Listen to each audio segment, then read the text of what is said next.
know where. I mean, I'm still probably 6, 8 months from being completed. Where I'm at now, yeah. Got it. So I don't know. I don't mind. I doubt it because there's other projects that are definitely going to be like they're going to need somebody. You know, we like for the last few years we've had some really big general foremen that retired. You know, so it's it's I don't know where. I seriously doubt that I'll be at Lucas. I'll probably be at some other projects somewhere. Got it. So your plan is like 8 to 9 months out on the one that you're on Yeah. now, huh? Yeah. So that it's a ground up build? No, it's actually an old 1936 Northrop building, and they're completely gutting it. They're leaving just a skeleton. They even took the ground floor slab out, and this thing's probably about 10 football fields. Oh my big God. footprint. Wow. Yeah, the whole exterior, the way I explained it was like, when we're budgeting the scaffold, I did my own takeoff on it, and I went, whoa, man, this is 2/3 of a mile long. So we have that much scaffold to go around this whole perimeter of this building. So it's an enormous footprint. So, but it's only a core and shell. But it's still a pretty good sized project for us. What's the exterior consist of? So it's the Smart CI. I don't know if you are familiar with that. It's a 2-inch foam with the Z girths on them, and then we have like waterproofing that goes over it, a peeling stick that's going to go over it, and also some corrugated metal panel. And we do have some plaster around, but not by far, maybe 5% of the exterior. Wow. 7% if that. Yeah. Used to be all plaster. Well, I mean, Yeah. I think this could have had it all depends, dude. Those, I think the salesmen with everything else and not plaster are out there in the trenches. They're out there with the spec writers. They're out there with, the architects that, plaster is like not really being looked at. I'm not even being considered for that reason, because you got these guys that are knocking at the doors and selling their products, way before, or even anybody from the plaster world. I mean, I can't, to be honest with you, I don't know if I talk to any, other than just like Quikrete and, salespeople. Right. I don't know who's out there pushing the plaster. Well, it's kind of it's been a default spec for a long time, and these younger guys that are in the architect world, they want to explore these different looks. Yes. Because like a Lucabon has been around for 30 years, right? And it is what it is. It's either a gray color or a bronze color, and it all looks the same. Yeah. And so now these other guys are coming up with the rain screen, the wood grain look, and all that other stuff, and fiber cement. Fiber cement, that's another big one. Stuff like that. So they can't get the other textures with those products that they can with 3-coat plaster, and it's not going to go away. No. But in fact, I think I've seen more of it now. Some of the jobs that we have now, the stadium's got, a lot of 3-coat. A lot. Yeah. Oh, I mean, I should know this because I managed it when I was there. I'm thinking, God, I'm trying to remember now. I'm going to say like 86,000 yards. No, I'm sorry. Got that backwards. 68,000 yards of plaster. That's a big job.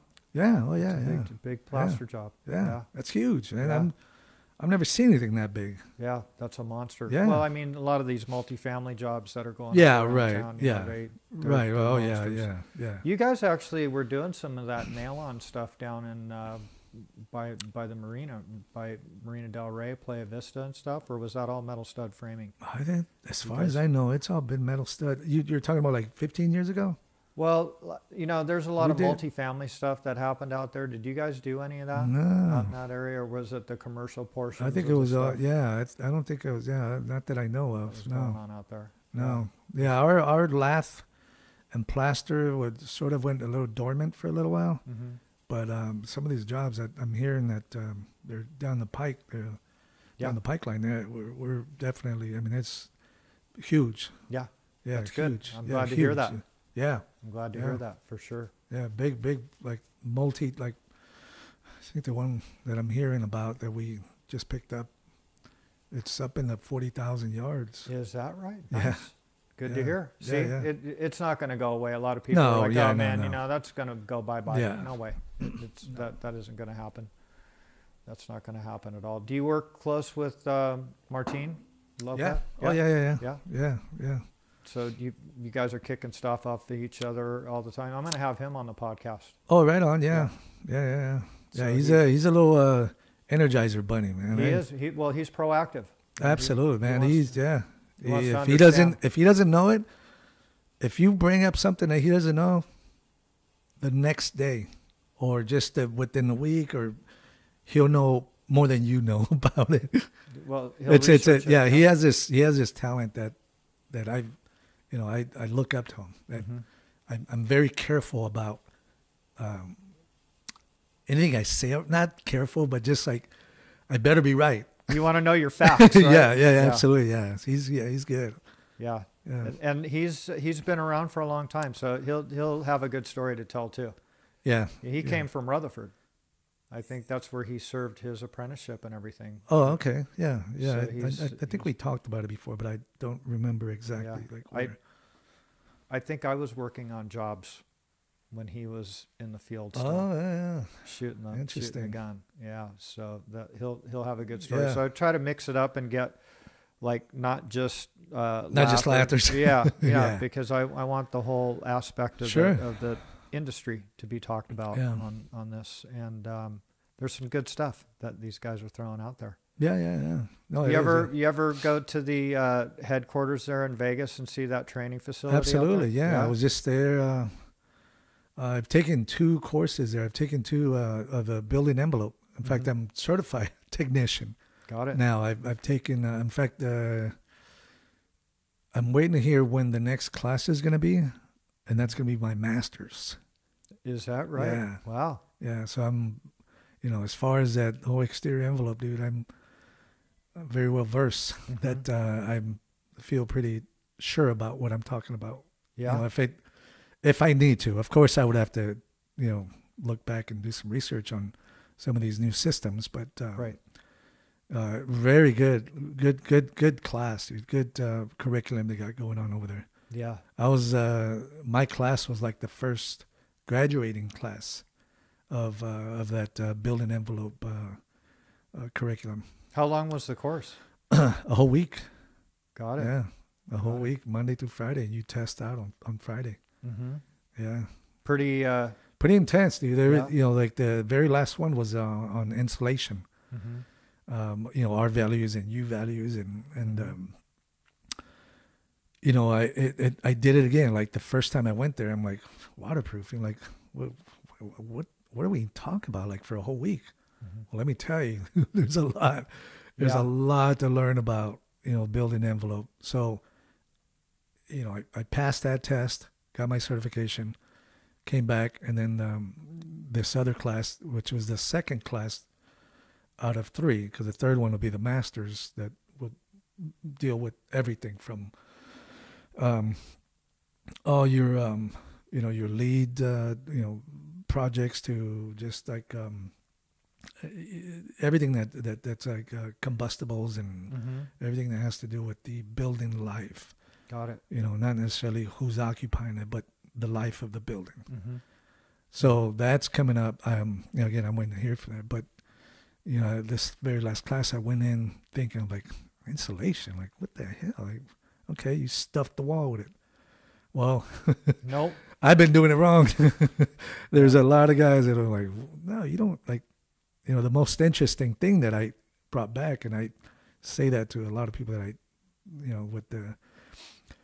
with bad insulation, with paperback, faced insulation is the paper, and I'd ask him, I'll ask you, Rob, if you're insulating a wall and you have you're insulating it from the interior, of course, you already know that the paper goes on the inside, right? Mm-hmm. So what do you do with the paper, the little flanges? Well, they're supposed to lap each other. Negative. Really? Wrong. Okay. You push the insulation in about an inch, and those flanges, you nail them to the sides of the stud, not the face of the stud. Really? Because you need that 1 inch gap of airflow between the back of the drywall and that bat or the insulator, the insulation.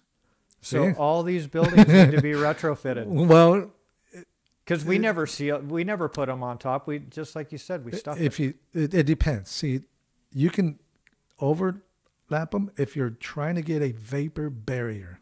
Mm-hmm. In Southern California, I mean, I was in class with, there was 13 of us, so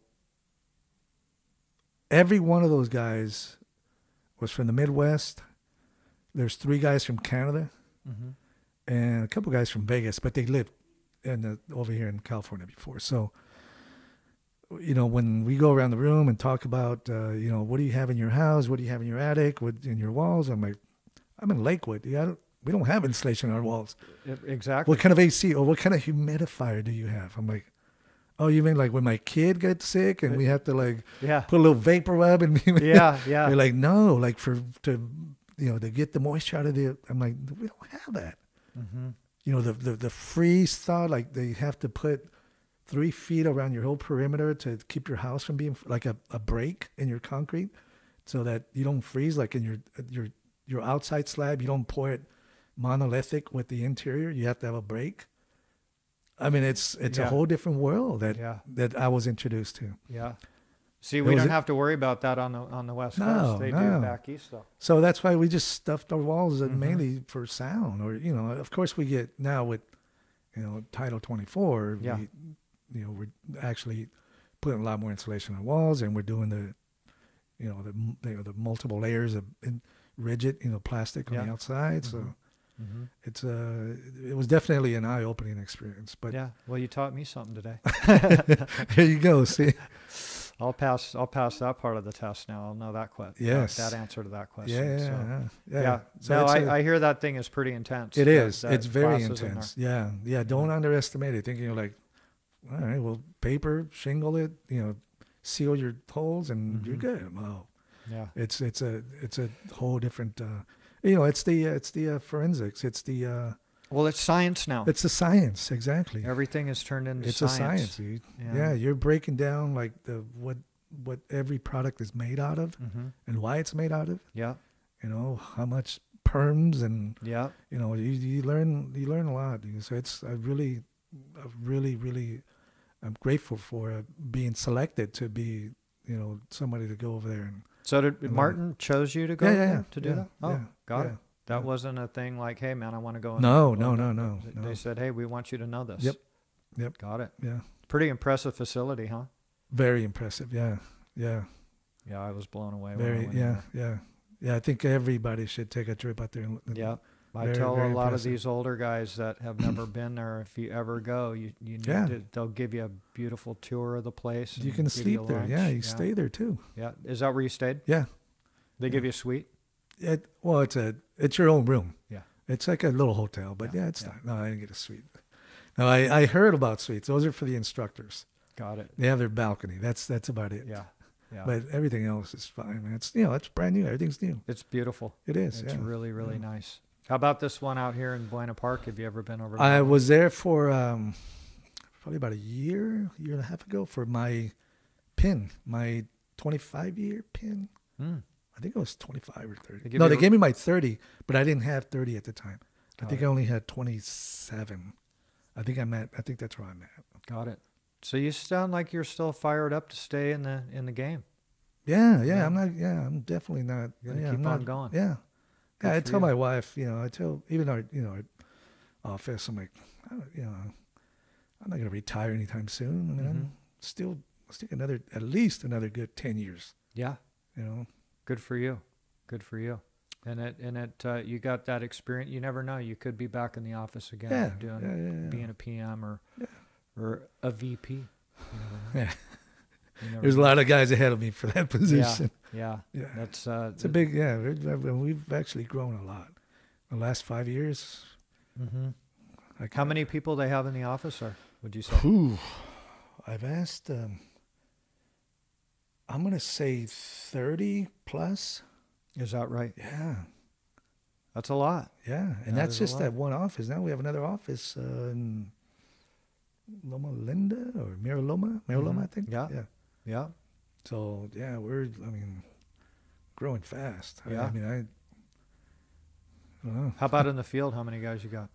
I'm not sure. Yeah, I'm not 100% sure on that. You guys are usually running like 500 to 800 though, right?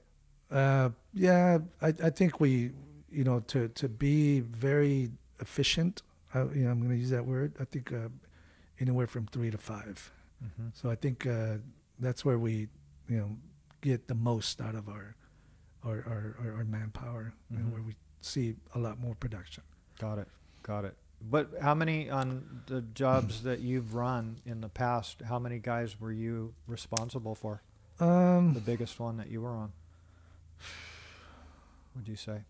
Well, the corn shell world, you run a thin crew. Mm-hmm. Maybe 26, 28, Mm-hmm. and then the tapers. So you fluctuate.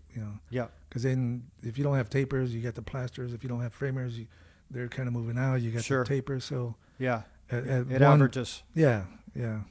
Got it. Yeah. Got it. Well, dude, you've had a hell of a career with Martin Brothers. I'll tell you that. And God, what a good thing you met your wife, because then you wouldn't have met the biker. Yeah, exactly. Who Yeah. gets into the trade. Yeah. It was a random deal, dude. I would have been stuck in a warehouse, still putting panels together. Yeah, well, you'd be hanging them now. You'd be, Yeah, by far, yeah. You'd be on the walkie-talkie flying those Benson, babies yeah. in, yeah. That's sounds like you've had a really great career with them, and just in the industry in general, and have learned a lot of stuff and embraced this new technology. Yeah, And, that's what I think. That's what motivates me, is like, if I know that there's something out there new, or something that, for like rigging, like I love rigging stuff, making stuff work. Like something that somebody looks at and is like, oh my God, like how are we going to, I'm like, I don't have any degrees on it. Right, you have common sense. I'm not a math magician on that. Just, okay, well, I know, gravity's, but yeah, it's, you have some common sense. Yeah, exactly. Yeah. And that, I know how to tie a knot. Yeah, that goes a long way. Sure. Can you tie lath? Oh, absolutely. Yeah, man. Right, good. And I'll brag about this. Okay, good. I've been clocked at 27. 27 ties 27 a minute. ties per minute. You can fly. You can fly on that, man. That's awesome. 27 It's very impressive. On the lid. Yeah. On the lid, which is, to me, I don't know why, but lids are a lot easier. I was clocked at Getty back then. Is that right? Yeah. Good for you. Yeah. Good for you. So when people are talking shit that they don't know how to I tie call lath, them out on it. I put my good. check out for them. Yeah. I'm Dude. like, hey, let's do checks, that's not. It's not difficult. No. It really isn't. No. It's a state of mind. So trying to go back to basics on my stuff, dude. To give a soft connection. Everything is rigid. Yep. So Yeah. I know that you guys have been looking at some jobs with Diamond Fur on it. Yeah, And I think you're eager to get on one. Absolutely. Because Martine calls me up a lot about these jobs and wants to know it. And looking forward to you guys getting one. I'm telling you, man, it should be. Yeah, I'm telling you, there's like these big projects that we definitely could awesome. use something like that to, they're high profile, so we definitely want to get some. We want to get a product out there that's not going to have us, those comebacks where, forget about it. Those things. That's actually my whole foundation of my ethics, is that I don't want to come back to, because that's the worst feeling ever. Yeah. I've had maybe a couple jobs that, and I'm sure everyone, and now that I sit in the, this exterior, wall system committee with, with the TSIB, I hear all the stories from all of our competitors. It's like, for a while, I felt really bad because a couple of the jobs that I ran had issues, and, I would really, really felt horrible, because it happened on my job, and go backs, and those aren't fun at all, and it just puts a black eye on your whole company, Yep. and your reputation. So, with this, your diamond fur, man, that's that eliminates a whole lot of risk. Absolutely. But again, it's a money game, and sure. It's either you pay now or later. Yeah. Well, again, everybody's looking at the front end and they don't consider the back end. Perfect. And it's always 3 times more expensive on the back end. Absolutely. Yeah. So it's. Well, not just that, but just the reputation, I hate that the most. Yeah. Yeah. Quick story on reputations that we've had, our rest in peace, Patrick, you remember Patrick, our plaster superintendent? Yes. Yeah. So he did a job, and we used Quickcrete. I'm not bad mouthing Quickcrete, but it was maybe something that was a mixture or whatever the reason might be. We had cracks, excessive cracking, because we know you're always going to get a little spider crack in here. Yeah. So his thing was like, don't worry about it, Carlos. I got Quickcrete. They're gonna pay for it, or they're gonna send over all the material. They're gonna replace all the material. And at the time, I was like, Patrick, it was my job. I was like, Patrick, I don't care about that, man. Like, that's not what I want. That's not what I'm basing my, our this project on. Our reputation, man. It's everything. The owner, the clients, the investors of this project, they're gonna know, like, oh yeah, Mark Brothers, they're plaster crack.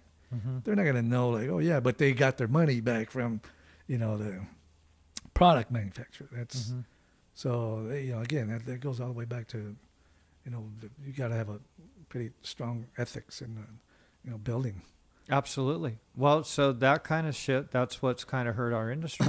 Yeah. Right? So people got sick of listening to the excuses of why, and even if they gave it back to you, it still looked like shit because it was all cracked out excessively. Yeah. And now you're sitting there, making excuses, right? Not reasons. But you might give a couple of reasons here and there, but they sound like excuses. Exactly. To a client, to an owner. Exactly. And exactly. We're not like that. Yeah. Well, you never have been, dude. No. You've always been a straight up guy and always wanted to do stuff the right way. It sounds like you had some great teachers. I go to the restroom, dude. Yeah. We can cut this. You should? Yeah. Oh, okay. Let's wrap it up. Yeah, man. All right. So, dude, you've had one hell of a story, and I really appreciate you taking time out of your day. Thanks to come out here and tell your story. People are going to watch this. Yeah, cool. So, thanks a lot. Yep, you got it, Ralph. All right.